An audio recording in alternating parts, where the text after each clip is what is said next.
The September rain drummed against the stained glass windows of St. Matthew's Cathedral as I sat in the back pew, wearing the only black dress I owned. It wasn't designer like my cousin Elena's Versace or my Aunt Carol's Chanel, but it was clean and respectful. That's all Dad would have cared about anyway. The cathedral was packed. Dad had touched so many lives during his 40 years as a high school principal, but the family section told a different story. They'd claimed the first 3 rows like a fortress, leaving me isolated in the back with the teachers and former students who actually knew who my father really was. I'm Maria Torres, though my family had spent the last 8 years pretending I didn't exist. At 31, I was the daughter who'd thrown her life away by leaving my corporate job to start my own business. The one who'd embarrassed them by moving into a modest apartment and driving a 10-year-old Honda instead of leasing something impressive. The family disappointment who'd chosen substance over appearances.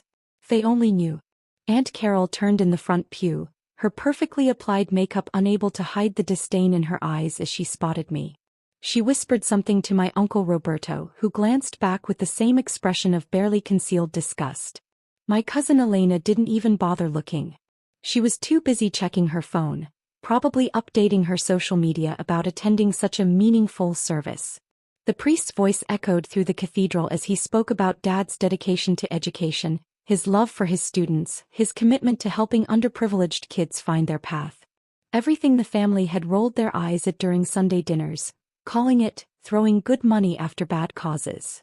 I touched the small silver cross at my throat, the one Dad had given me for my confirmation.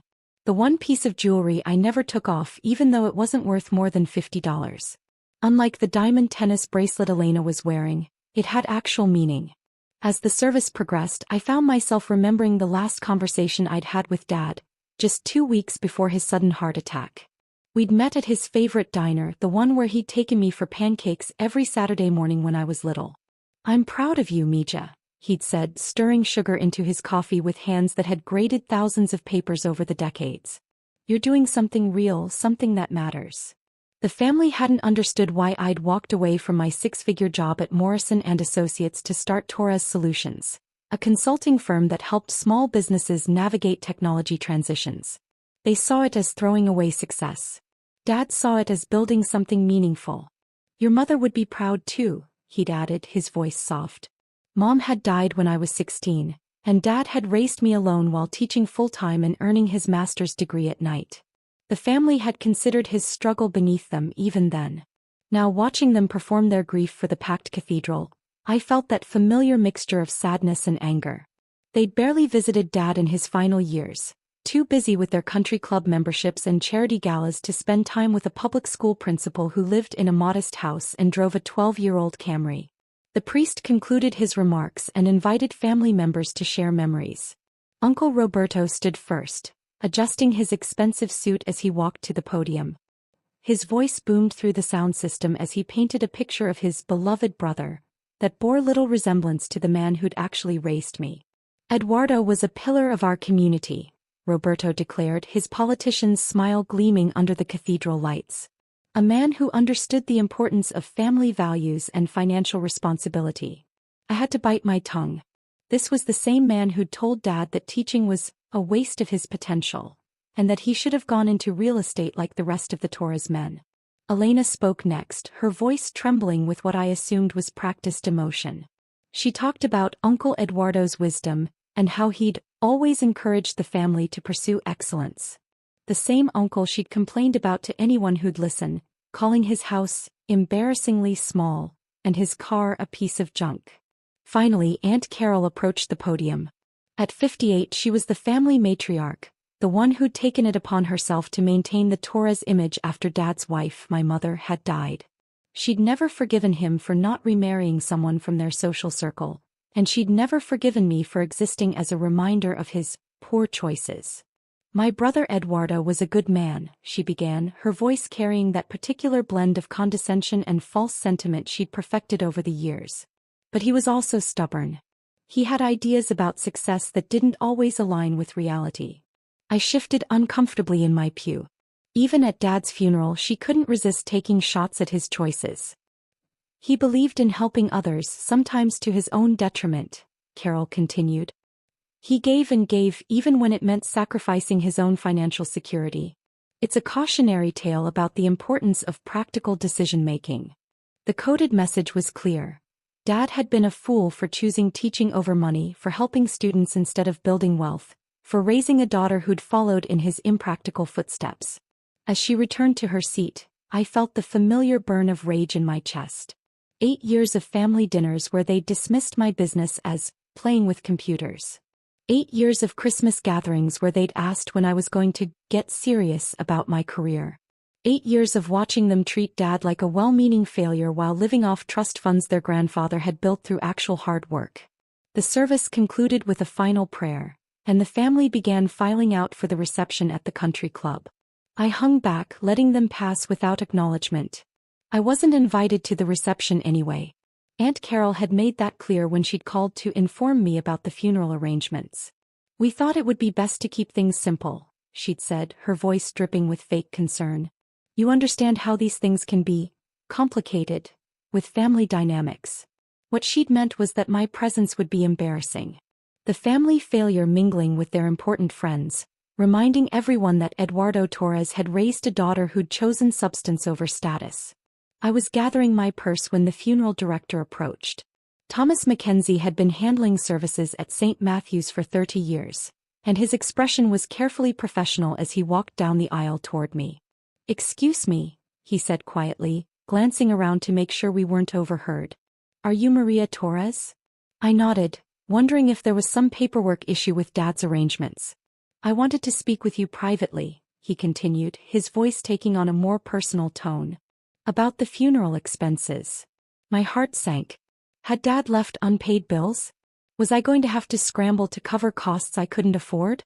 The business was doing well, but I still lived modestly, reinvesting most of my profits back into growth. "There's been some confusion," Mackenzie said, pulling out a folder.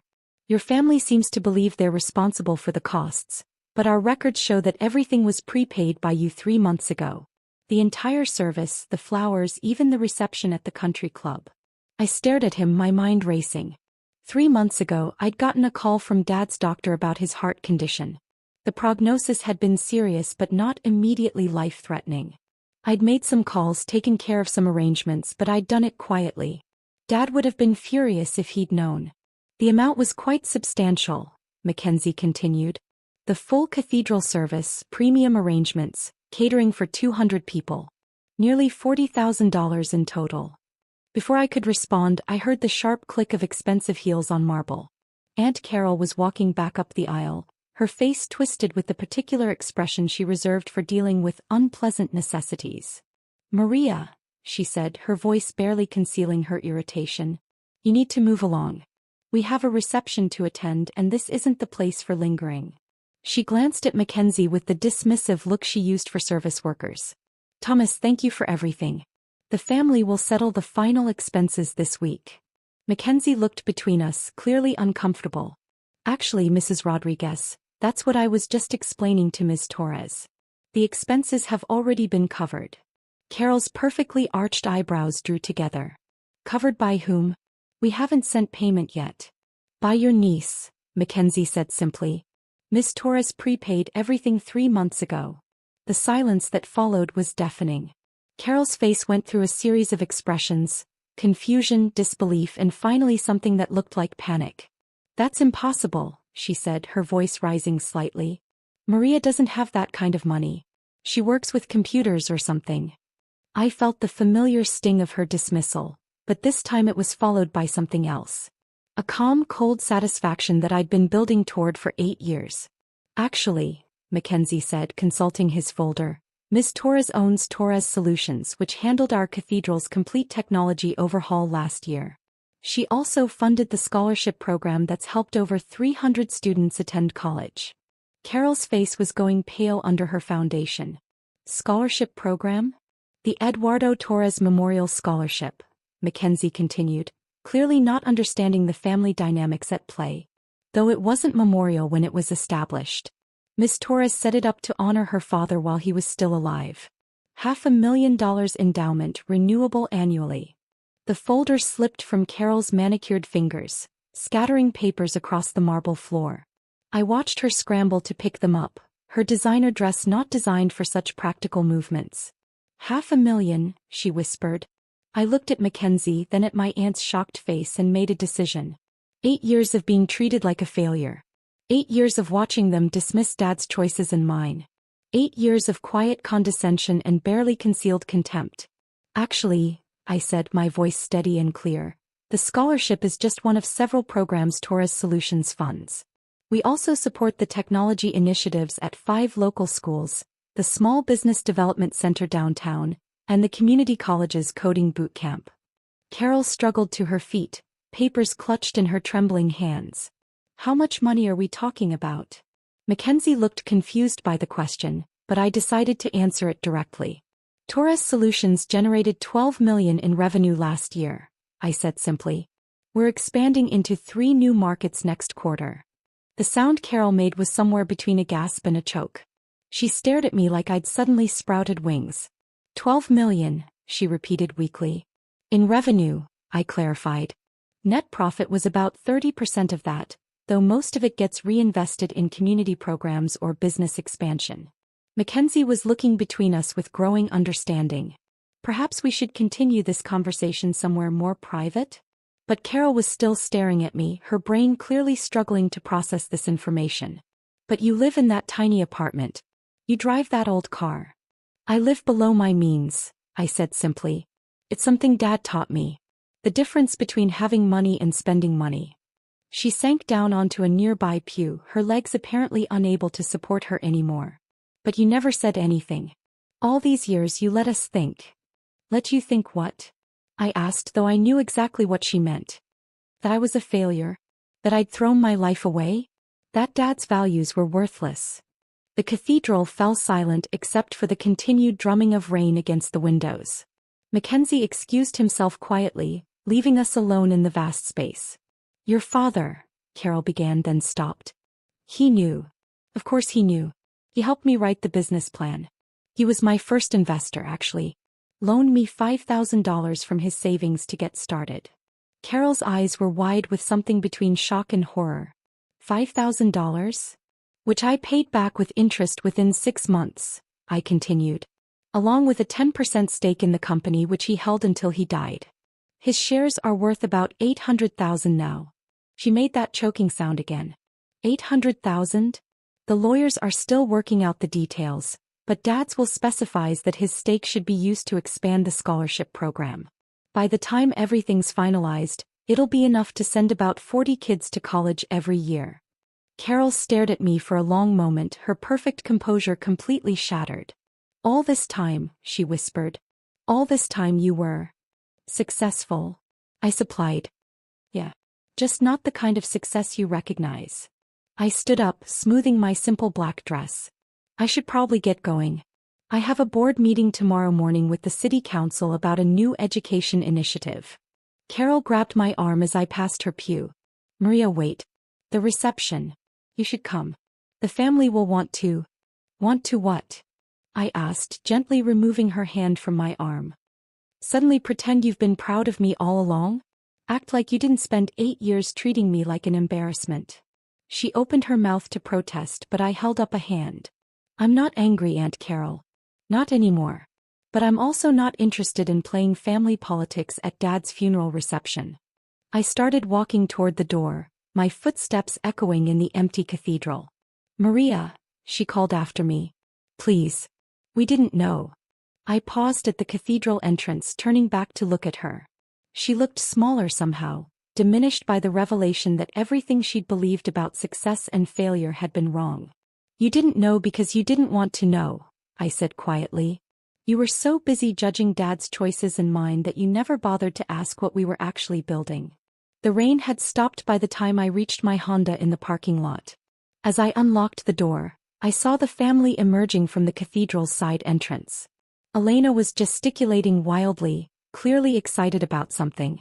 Roberto had his phone pressed to his ear, probably already working his connections to figure out how much I was really worth. And Carol walked slowly behind them, still looking dazed. I drove home through the quiet streets, past the coffee shop where Dad and I had our last conversation, past the high school where he'd spent 40 years shaping young minds, past the small house where he'd raised me alone after Mom died. My apartment was indeed tiny by the family's standards. 1 bedroom, 1 bathroom, a small kitchen and living area. But it was mine, bought and paid for with no mortgage weighing me down. The rent from the other units in the building I owned covered all my personal expenses, leaving my business income free for reinvestment and community programs. I changed out of my funeral dress and into comfortable jeans and a sweater. Dad had never cared about designer clothes or expensive cars. He'd cared about education, about helping people, about building something meaningful. Values he'd passed on to me even when the rest of the family thought they were naive. My laptop chimed with an email notification. 3 new client inquiries, 2 from local businesses and 1 from a school district 3 states away that had heard about our education technology initiatives. Torres Solutions had grown beyond anything I'd imagined when I'd first left my corporate job, but it had grown in exactly the direction Dad and I had planned. Another email caught my attention. The subject line read, "Maria from Elena." I hesitated before opening it. Elena had barely spoken to me in years, and when she did, it was usually to make some comment about my lifestyle choices. "Maria," the email began, "I can't stop thinking about what happened at the cathedral today. I had no idea about your business or the scholarship program. Roberto is furious that none of us knew, and Aunt Carol has been crying for 2 hours. I think we need to talk. Could we have coffee this week? I feel like there's a lot I don't understand about our family." I stared at the message for a long moment. 8 years of condescension and dismissal, and now they wanted to talk. Now that they knew I was successful by their standards, suddenly my perspective mattered. But as I sat in my small apartment, surrounded by the life I'd built according to Dad's values rather than their expectations, I realized something important. I didn't need their validation anymore. I'd stopped needing it the day I'd chosen to build something meaningful instead of something impressive. My phone buzzed with a text message from Mackenzie. "Miss Torres, I wanted you to know that several people from the service have asked about making donations to the scholarship program. Your father touched many lives and they'd like to honor his memory. Would you be available to discuss this tomorrow?" I smiled, typing back my response. "Absolutely. Dad would have loved that." Then I opened my laptop and began working on a proposal for the city council meeting. A new initiative to bring coding education to elementary schools across the district. Something that would help hundreds of kids learn skills they'd need for the future. Something Dad would have been proud of. Outside my window, the rain had started again, but my small apartment felt warm and purposeful. I had work to do, programs to build, students to help. The family could have their country club reception and their expensive clothes and their social climbing. I had something better. I had Dad's legacy and I was building on it every day. 3 months later, I was sitting in the same cathedral, but this time for a much happier occasion. The Torres Solutions Foundation was hosting an awards ceremony for the recipients of the Eduardo Torres Memorial Scholarship. 23 students were receiving full college scholarships, funded by the program that had grown from Dad's initial investment and my company's success. The cathedral was packed again, but this time with students, teachers, parents, and community members. People who understood that real success wasn't measured in designer clothes or expensive cars, but in the lives you touched and the futures you helped create. I stood at the podium where Aunt Carol had delivered her condescending eulogy just months before, looking out at faces filled with hope and gratitude. My father, Eduardo Torres, believed that education was the great equalizer. I began, my voice steady and clear.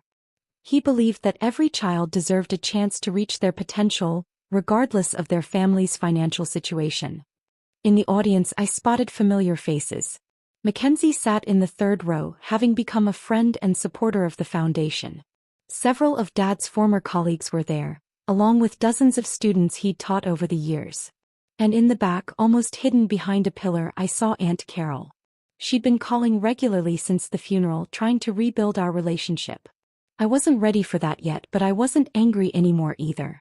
She was learning slowly that there were different ways to measure success. "These scholarship recipients represent the best of what my father believed in," I continued. "They're students who've overcome obstacles, who've worked hard, who've shown that determination and character matter more than privilege." The ceremony continued with each student receiving their award and sharing their plans for college. A future teacher, an aspiring engineer, a student who wanted to study social work to help other kids from difficult backgrounds. every one of them embodying the values Dad had lived by. As the event concluded and people began to mingle, Elena approached me. She'd been different since the funeral, less focused on appearances and more interested in substance. She'd even started volunteering with one of the community programs Torres Solutions supported. "Maria," she said, "I wanted to thank you again for including me in the foundation work. It's been enlightening." I smiled, remembering the family dynamics that had once seemed so important. Dad always said the best education happens outside the classroom. He nodded, looking thoughtful. I'm starting to understand what he meant. Later that evening, as I locked up the cathedral and prepared to head home, Mackenzie joined me on the front steps. "Another successful event," he said, looking satisfied. "Your father would be proud." I looked up at the stained glass windows that had witnessed both Dad's funeral and tonight's celebration. "I think he would be. Though he'd probably remind me that the real measure of success isn't the ceremony, it's what happens next." Mackenzie chuckled. Spoken like Eduardo's daughter. As I drove home through the familiar streets, I passed the high school where Dad had worked, the coffee shop where we'd had our last conversation, the modest house where he'd taught me that success wasn't about what others thought of you, but about what you built for others. My phone buzzed with a message from one of tonight's scholarship recipients. "Ms. Torres, thank you for believing in me. I promised to make Mr. Torres proud." I smiled, thinking about Dad's reaction to tonight's ceremony. He would have been proud, not because his daughter had become wealthy, but because she'd learned to use that wealth the way he'd used his modest teacher's salary, to open doors for others. The family had finally learned to respect my success, but that wasn't what mattered anymore. What mattered was the 23 students who now had a chance at college, the hundreds more who would benefit from our technology programs, and the community of people who understood that real wealth isn't what you accumulate but what you give away. I pulled into my parking space behind the small apartment building I owned, thinking about tomorrow's schedule. A meeting with the school board about expanding our coding program, a consultation with a small business that needed help with their technology transition, and a video call with a college in California that wanted to replicate our scholarship model. Dad had been right about success. It wasn't about impressing your family or meeting their expectations. It was about building something meaningful, something that would outlast you, something that would make the world a little bit better. And as I climbed the stairs to my modest apartment, I knew that by his standards, I'd succeeded beyond his wildest dreams. Not because I'd proven the family wrong, but because I'd proven him right. The best revenge wasn't showing them I was wealthy. It was showing them that their definition of success had been wrong all along.